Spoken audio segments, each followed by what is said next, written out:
प्रार्थना ह्या चॅनलमध्ये तुमचं खूप खूप स्वागत आहे. श्री स्वामी समर्थ. आज मी तुम्हाला सांगणार आहे स्वामी समर्थ महाराजांबद्दल, जे नारायण आहे, अक्कलकोटचे नारायण आहे प्रभू, जे अग्नी तत्व आहेत, जे आयुष्याचं कल्याण करणारे आहेत, भक्ताच्या जीवनातले संकट दुःखांचा नाश करणारे आपले महाराज, जे म्हणजे स्वामी समर्थ महाराज. आणि त्यांच्या ह्या ग्रंथाचं आपण जर पठण केलं खूप म्हणजे नियमाप्रमाणे, तर आपल्या मनातली कितीही अवघड कितीही कठीण इच्छा असू द्या ती निश्चितच पूर्ण होते.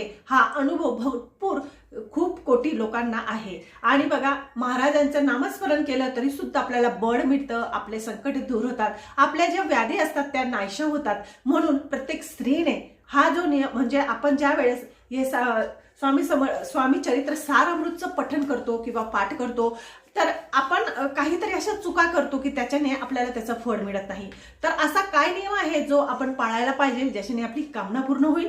तर आज चला मी तुम्हाला सांगणार आहे की स्वामी समर्थ महाराजांचं जर आपण व्यवस्थित नियमाने जर पालन केलं, नियमांचं पालन केलं, तर नक्कीच आपल्या मनातली जी कामना असते ती पूर्ण महाराज करत असतात. महाराज नेहमी म्हणत असतात, भक्त हा माझा बळ आहे. म्हणजे भक्तामुळे मला, म्हणजे स्वामींमुळे भक्तांना बळ मिळते, ताकद मिळते, त्यांच्या जीवनातले जे संकट असतात त्यांचा नाश होत असतो. म्हणून आज मी तुम्हाला सांगणार आहे ती विश्वरूपी नारायण, ते जे अद्भुत आहे, त्यांचे चमत्कार आहेत, ते नेहमी म्हणतात की मी मरा नाही मैं जिंदा हूं, असं ते नेहमी म्हणत असतात. आणि त्यांचं नामस्मरण, त्यांचं जर डोळ्यासमोर सुद्धा आपलं चित्र आलं तरी आपलं मन भरून येतं आणि आपल्या मनातल्या कामना पूर्ण होत असतात. आज मी तेच तुम्हाला सांगणार आहे की श्री स्वामी समर्थ सारामृत जर आपण व्यवस्थित नियमाप्रमाणे संकल्पयुक्त पारायण किती करावे, कशासाठी करावे, किती करावे लागतील, नोकरीसाठी, विवाहासाठी, मुलांच्या अभ्यासासाठी, आयुष्यामध्ये कल्याण होण्यासाठी, बिझनेस वाढण्यासाठी, असं किती पारायण करायला पाहिजे, त्याचबद्दल आज मी सविस्तर माहिती तुम्हाला सांगणार आहे. त्यामुळे व्हिडिओ स्किप न करता लास्ट पर्यंत बघा. बघा, आपण जर संकल्पयुक्त महाराजांचे पारायण केले, म्हणजे तुम्ही ही नुसती सेवा, हे नुसतं वाचन काहीच महत्वाचं नाही. प्रत्येक स्त्री म्हणत असते की मी एवढे पारायण केले, मी नामस्मरण करते, मी म्हणजे गुरुचरित्राचं पारायण करत असते, सारामृतचं पारायण करत असते, मी खूप करते, पण माझ्या मनातल्या कामना का पूर्ण होत नाही? तर त्या असे काही चुका करतात की त्यामुळे त्यांच्या ज्या कामना असतात त्या पूर्ण होत नाही. त्या चुकाच आज मी तुम्हाला सांगणार आहे की कशा पद्धतीने आपल्याला पारायण करणं पाहिजे. म्हणजे एक सेवा म्हणून सेवा नाही करायची, वाचन म्हणून वाचन नाही करायचं की मी एक, म्हणजे तुमचं एक काम, तुम्ही असं म्हणत असणार की हे एक माझं काम आहे, मी हे एक काम केलं म्हणजे मी मोकळी झाली, असं नाही. आपण मनापासून करायचं. हे जे स्वामी समर्थ सारामृतचं पारायण जे आहे ते अतिशय कुंभ अमृत आहे. म्हणजे माणसाच्या आयुष्याचं कल्याण करणार आहे, संकटांचा दुःखांचा नाश करणार आहे. घरामध्ये जे दुःख आहे, कष्ट आहे, आपल्या घरात पैसा येत नाही, पैसा टिकत नाही, पैशाला बरकत राहत नाही, घरात कटकट आहे, आजार आहे, संपूर्ण जे व्याधी आहे, त्याचा एकच उपाय म्हणजे महाराजांचं पारायण. आणि महाराजांचं पारायण जो कोणी व्यक्ती करतो त्याचं आयुष्याचं खूप बदल घडतात. बघा, अगोदर भरपूर स्त्रियांना अनुभव आले असतील की आपण ज्या वेळेस महाराजांचे नामस्मरण करतो, त्यांची आराधना करतो, पारायण करतो, त्यावेळेस आपल्याला असे काही संकट येतात, दुःख येतात, तर महाराजच ते संकट दुःख आणत असतात. कारण की त्याला अगोदर जाणतात, त्याला बलवान बनवतात, त्याला शक्तिमान बनवतात, त्याला आत्मविश्वासी बनवतात की याला जर आपण आज म्हणजे आताच जर त्याला सगळं दिलं तर त्याला त्याची किंमत कळणार नाही. जेव्हा त्याच्यावर आलेल्या संकटांचं त्याला कळेल की हे संकट येतं, त्यावेळेस महाराज असं म्हणतात की ज्याला क्षमता असते या सगळ्या गोष्टी सहन करण्याची, त्यालाच मी असे म्हणजे त्याच्या आयुष्यामध्ये काहीतरी चांगलं होणार असतं. त्याच वेळेस हे अडथळे, असे काहीतरी आपले कामं होत नाही, घरात आजारपण निर्माण होतो, खूप मोठे टेन्शन येऊन जातं. आपण कितीही स्वामींची सेवा केली आणि आपल्याला वाटतं की अरे मी स्वामींची सेवा करते पण मला फळच मिळत नाही, तर हेच ते कारण आहे की महाराज अगोदर आपली परीक्षा बघतात आणि मग एवढं देतात की अपरंपार, त्या माणसाला कधीच कशाची कमतरता राहत नाही. तर आज मी तुम्हाला सांगणार आहे की आपल्याला स्वामी समर्थ महाराजांचं पारायण, म्हणजे आता बघा 20 मार्च रोजी महाराजांची स्वामी पुण्यतिथी आहे. त्या निमित्ताने त्याच्या अगोदर तुम्ही पारायण, म्हणजे 7 दिवसाचं, 11 दिवसाचं, 21 दिवसाचं असं पारायण करू शकतात. आता पारायण कशासाठी करावं ते तुम्हाला सांगते की बघा, त्याच्या अगोदर तुम्हाला नियम सांगते. हे नियम जर तुम्ही पाळले तर तुमच्या मनातली कोणती काही इच्छा असेल ना ती नक्कीच महाराज पूर्ण करत असतात. तर ती पहिलं म्हणजे मांसाहार जर तुमच्या घरामध्ये होत असतील आणि तुम्ही खात असणार आणि हे पारायण वाचत असणार तर काहीच उपयोग नाही. कितीही देवदेव केला, कितीही महाराजांचं नामस्मरण केलं तरी तुमच्या मनातली कामना पूर्ण होणार नाही. तुम्ही कितीही पारायण करा, कितीही माळ जप करा तरी पण तुमच्या मनातली कामना पूर्ण होणार नाही. तुम्ही फक्त संकल्पयुक्त करायचं आहे. ज्या वेळेस तुम्ही हे वाचन करत असतात त्यावेळेस पूर्णपणे वर्ज हे मांसाहार करायचं आहे. आणि दुसरं म्हणजे संकल्पयुक्त करायचं आहे. कोणती पण गोष्टी जर आपण संकल्पयुक्त केली तर ती आपल्या हातून होते आणि महाराजांना ती पूर्ण करावीच लागते. त्यामुळे आपल्याला कोणतं पण गोष्ट करताना संकल्प करायचा आणि मगच पारायणाला बसायचं आहे. भले तुम्ही रोज पण वाचत असतील पण ह्या काळामध्ये जर तुम्ही महाराजांची सेवा केली तर अनंत पुण्याची प्राप्ती आपल्याला होत असते. त्यामुळे आज मी तुम्हाला सांगणार आहे की कोणत्या गोष्टीसाठी किती म्हणजे मी तुम्हाला आता सांगते. पारायण करताना कधी पण तुम्ही संकल्प करायचा. आता तुम्हाला पारायण करायचं आहे त्यावेळेस तुम्ही मांसाहार करायचा नाही. तुमच्या घरातली लोक खात असतील तर खाऊ द्यायचं. पण जर तुमच्या घरामध्ये रोज होत असेल तर तुम्ही पारायण करू नका. कारण की काय, आपण खात नसतील पण आपल्या घरामध्ये आपल्याला मांसाहार जर होत असेल तर तुम्ही काय करायचं आहे त्या दिवशी करायचंच नाही. मग तुम्ही कोणता वार शोधायचा, एक गुरुवार, त्या वारी तुम्ही हे पारायण करायचं आहे. तुम्ही एक दिवस केलं तरी सुद्धा चालेल. कारण की जर तुमच्या घरामध्ये रोज खात असतील तर तुम्ही फक्त गुरुवारच्या दिवशी पारायण करायचं. आणि जर समजा आता तुमच्या घरी संध्याकाळचं असेल तर तुम्ही सकाळी हे पारायण करायचं आहे. तो तुम्ही खाऊ नका. कारण की संकल्पयुक्त ज्या वेळेस आपण करतो त्यावेळेस मांसाहार बिलकुल वर्ज करावा लागतो, खावा लागतच नाही. आणि बघा, पारायण करताना तुम्ही काय करायचं, संकल्प करायचा. आता संकल्प तुम्हाला माहित आहे की संकल्प कसा केला जातो. संकल्पयुक्त जर पारायण आपण केलं तर आपल्या कामना निश्चितच महाराज पूर्ण करत असतात. त्याच्यासाठी आता पहिलं तुम्हाला सांगते की ज्या वेळेस आपल्या घरामध्ये खूप प्रमाणात आजार असतो, व्याधी असतात, सारखा डॉक्टर लागतो, खूप पैसे वाया जातात. म्हणजे किती पण डॉक्टर केले, किती पण आयुर्वेदिक केलं तरी सुद्धा आपली जर तब्येत व्यवस्थित आपल्याला साथ देत नसेल, आपलं आरोग्य आपल्याला साथ देत नसेल तर तुम्ही फक्त एकच करायचं आहे, ते म्हणजे महाराजांचं नामस्मरण करायचं आहे. आणि ह्या काळामध्ये किंवा कधी पण तुम्हाला ज्या वेळेस वाटेल त्यावेळेस तुम्ही 7 पारायण करायचे आहे.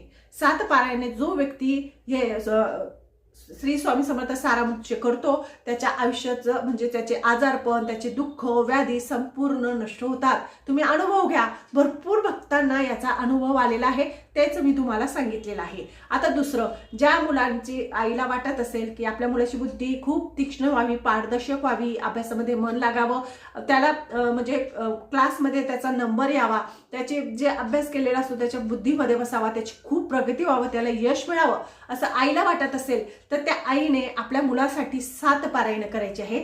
जे श्री स्वामी समर्थ सारामृतचे 7 पारायण जर त्या आईने केले तर नक्कीच त्या मुलाला यश मिळतं, प्रगती होते आणि त्याच्या जीवनातले जे अडथळे आहे ते संपूर्णपणे नाहीसे होत असतात. आता तिसरं तुम्हाला सांगणार आहे, ज्या मुलांचे विवाह वगैरे जुळत नाही. आता विवाह जुळत नाही किंवा विवाह जुळलेला आहे तर तो म्हणजे व्यवस्थित पार पडावा, लग्न असतं व्यवस्थित पार पडावा, चांगला जोडीदार मिळावा असं त्या आईला वाटत असेल, ते जी लग्नाची मुलगी असेल किंवा लग्नाचा मुलगा असेल तर त्यांना सांगायचं 1 दिवसाचं पारायण करायचं. श्री स्वामी समर्थ सारामृतचं 1 दिवसाचं पारायण करायचं. ते पारायण कसं करावं ते सुद्धा मी तुम्हाला पुढे सांगणार आहे. तर 1 दिवसाचं जर पारायण केलं त्या मुलाचं लग्न ठरतं, आयुष्यात त्याला जे जोडीदार हवा असतो तो मिळतो. आणि महाराजांना विनंती करायची की माझं हे काम होऊ द्या, मी एवढे पारायण करणार. तर तुम्ही 1 पारायण सुद्धा केलं तरी सुद्धा तुमचा जो विवाह आहे त्याच्यात अडथळे निर्माण होत असतील ते सुद्धा अडथळे तुमचे नाहीसे होतील आणि तुमचं कार्य संपूर्णपणे निर्विघ्नपणे पार पडेल. ते 1 पारायण केल्याने सुद्धा एवढा चमत्कारिक हा ग्रंथ आहे, हा अमृत आहे, हा कुंभ आहे, अमृताचा कुंभ आहे. आणि तो नारायणाचा कुंभ जर आपण पिला तर आपल्या आयुष्याचं कल्याणच होत असतं. आता तुम्हाला चौथं सांगणार आहे की नोकरीमध्ये व्यवसाय आहे, तुमची नोकरी आहे, तुमचं पार्लर आहे, ते खूप प्रमाणात चालावं असं जर तुम्हाला वाटत असेल तर तुम्ही वर्षामध्ये खूप वेळेस पारायण करू शकतात. तुम्हाला जसं वाटलं तसं तुम्ही करू शकतात. त्यासाठी सुद्धा तुम्हाला 7 पारायण करायचे आहे. 7 पारायण जी स्त्री करते, जिला नोकरी लागावी असं वाटत असेल, यश मिळावं असं वाटत असेल, व्यापार चालावा असं वाटत असेल, पार्लर खूप चांगल्या पद्धतीने आपल्याला यश मिळावं असं वाटत असेल तर त्या स्त्रीने, पुरुषाने किंवा मुलांनी 7 पारायण करायचे आहे आणि अनुभव घ्यायचा आहे. तुम्हाला अनुभव आल्याशिवाय राहणार नाही. खूप सुंदर असा अनुभव येतो. 7 पारायण करून बघा, नक्कीच तुम्हाला यश मिळेल, नोकरी मिळेल आणि तुमचा बिझनेस खूप चांगल्या प्रकारे चालायला लागेल. आता 5वं जे आहे ते आर्थिक अडचणी आहे, मन शांत नाही, आर्थिक अडचण आहे, पैशाचे प्रॉब्लेम आहे, घरात खूप कटकट आहे, वादविवाद आहे, त्या स्त्रीने सुद्धा 7 पारायण करायचे आहे. 7 पारायण केल्याने नक्कीच त्या स्त्रीला त्याचा उपयोग होतो. अडथळे जे आलेले असतात त्यांच्यापासून निवारण होत असतं, आपल्याला मन शांतता मिळते. नुसतं नामस्मरण केलं, देवाचं नामस्मरण डोळे मिटून केलं तरी सुद्धा आपल्या मनाला शांतता लागते, आपले आजार पडून जातात. एवढा हा चमत्कारिक असा हे स्वामी समर्थ सारामृत आहे. आता तिसरं तुम्हाला श्रद्धा. आणि बघा, कुठली पण गोष्ट करताना मनामध्ये श्रद्धा आणि भक्ती पाहिजे. तुम्ही भले दगडाला पण देव मानत असतील आणि त्याची जर मनाभावेने श्रद्धेने भक्ती करत असणार तर तो दगड सुद्धा तुम्हाला पावेल, पण त्यासाठी आपल्याला श्रद्धा पाहिजे, भक्ती पाहिजे, तरच आपले जे कार्य असतात, आपले जे केलेले प्रार्थना असते ती देवापर्यंत पोहोचत असते. आता मी तुम्हाला सांगणार आहे की बघा, रोज जर आपण 3-3 अध्याय वाचले तर 7 दिवसामध्ये आपलं 1 पारायण होतं. रोज जर तुम्ही 3 अध्याय स्वामी समर्थ सारामृतचे वाचले तर तुमचं 7 दिवसात 1 पारायण होतं. आणि समजा जर रोज आता एकच अध्याय वाचला, रोज 1 अध्याय वाचला तर 21 दिवसामध्ये तुमचं 1 पारायण होतं. आणि नंतर ना तुम्ही 21 म्हणजे संपूर्ण 1 ते 21 अध्याय जर वाचलं एका दिवसात तर तुमचं 1 पारायण होत असतं.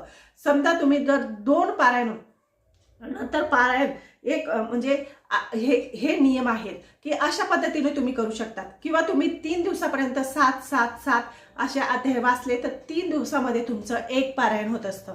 तर जसं तुम्हाला जमेल तसं तुम्ही करू शकतात. तुम्ही 1 पारायण करू शकतात, तुम्ही 2 पारायण करू शकतात एका दिवसात, पण जास्त करू नका, कारण की कोणती पण गोष्ट लिमिटमध्ये केलेली चांगली असते. नुसतं वाचायचं म्हणून वाचू नका, भक्तीने वाचा, श्रद्धेने वाचा, त्याचा अर्थ, त्याचे मुद्दे कळू द्या की नेमकं कशासाठी तुम्ही करतायत, कशासाठी वाचतायत, देवाची भक्ती कशी करतायत हे देवाला पण कळायला पाहिजे. नुसतं वाचायचं म्हणून वाचायचं नाही, करायचं म्हणून करायचं नाही. आपल्याला खूप श्रद्धेने आणि भक्तीने हे सारामृतचं पठण करायचं आहे. दुसरं म्हणजे बघा, आता मी तुम्हाला सांगणार आहे की कधी पण आपण ज्या वेळेस पारायणाला बसत असतो, तुम्ही 1 माळ स्वामी समर्थ महाराजांची माळ जप करायचा किंवा आणि 1 तारक मंत्राचं पठण करायचं. 1 माळ स्वामी समर्थ महाराजांची माळ आणि तारक मंत्र हे नेहमी पठण करायचं आणि मग पारायणाला बसायचं. आणि मग बघायचं चमत्कार, तुमचं कसे चमत्कार होत चालतात आणि तुमच्या कामना कशा पूर्ण होत नाही.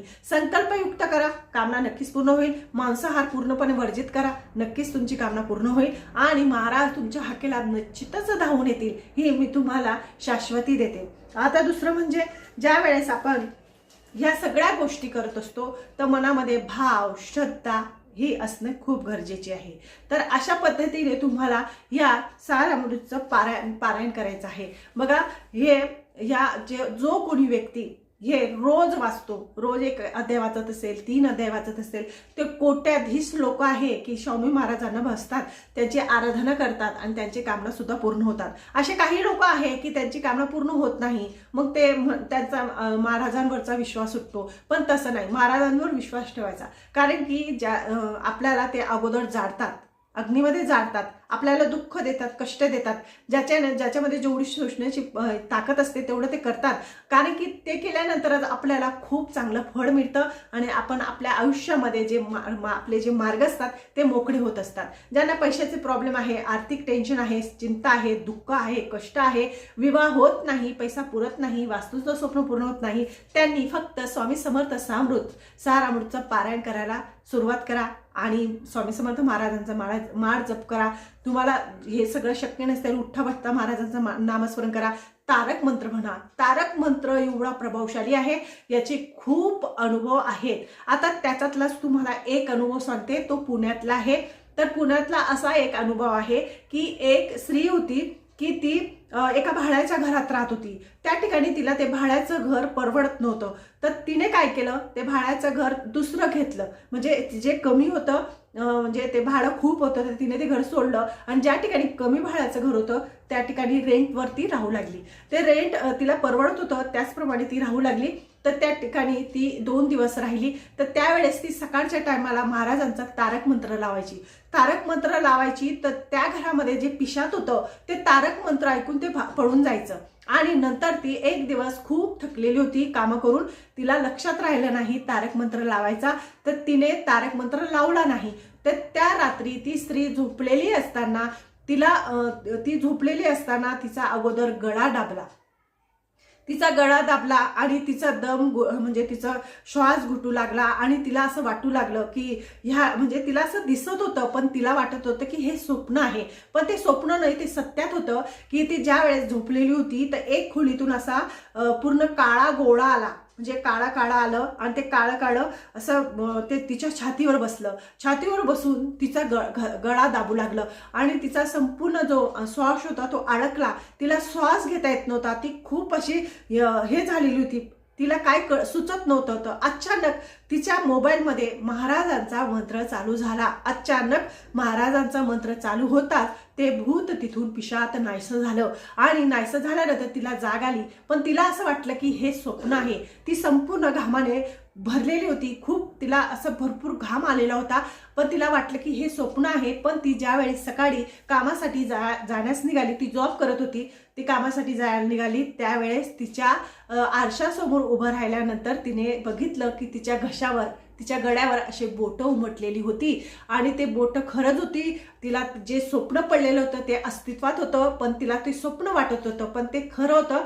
आणि असे बोटं उमटलेली होती. आणि त्यावेळेस ह्या तारक मंत्राने एवढा प्रभाव केला की तारक मंत्र चालू होताच ते पिशाच जे होतं ते तिथून नाहीसं झालं. आणि ते पिशाच तिला बोललं सुद्धा की तू रोज तारक मंत्र लावत होती म्हणून मी ह्या घरात येत नव्हतो, पण तू आज तारक मंत्र विसरलीस, त्यामुळे मी तुला आज त्रास द्यायला आलेलो आहे, मी इथून तुला हकलायला आलो आहे. त्यानंतर त्या स्त्रीने ते घर सोडलं आणि दुसरीकडे गेली. तेव्हापासून महाराजांवर तिचा एवढा विश्वास बसला की ती, बघा तुम्ही ही गोष्ट इंस्टाग्रामला असेल, फेसबुकला असेल, तुम्ही तिथं चेक करू बघता. ही सत्यातली अनुभव आलेली एक गोष्ट आहे जी मी तुम्हाला सांगितलेली आहे. म्हणजे एवढी ताकद आहे महाराजांच्या प्रार्थनेमध्ये, त्यांच्या तारक मंत्रामध्ये, त्यांच्या माळ जपमध्ये, त्यांच्या स्वामी समर्थ सारामृत ह्या ग्रंथामध्ये खूप ताकद आहे. अनुभवाने आणि श्रद्धेने करा, नक्कीच महाराज तुमच्या कामना पूर्ण करतील. माझं चॅनल जर तुम्हाला आवडत असेल तर लाईक करा, सबस्क्राईब करा. श्री स्वामी समर्थ.